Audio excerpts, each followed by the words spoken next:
नमस्कार,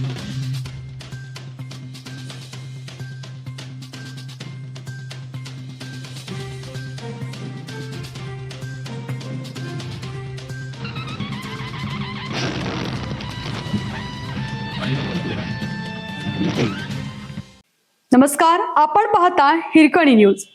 हिरकणी न्यूज प्रत्येक क्षण ताज्या घडामोडी आणि महत्त्वाच्या प्रत्येक बातमीसाठी नेहमी तत्पर. पश्चिम महाराष्ट्र आता भाजपचा बालेकिल्ला. जयकुमार गोरे यांचा दावा. आगामी निवडणुकीसाठी संघटन मजबूत.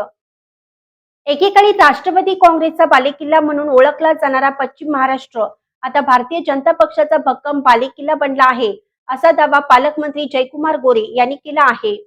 जिल्ह्याच्या आर्थिक नाड्या ताब्यात ठेवण्यासाठी राजकीय नेते सक्रिय झाले असून जोरदार मोर्चे बांधणी सुरू आहे.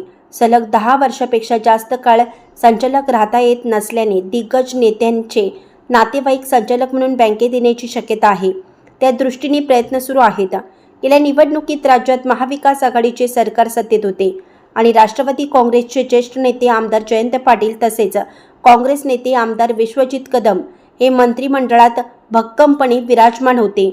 त्यावेळी सुरुवातीला ही निवडणूक बिनविरोध करण्याचं आवाहन करण्यात आलं होतं.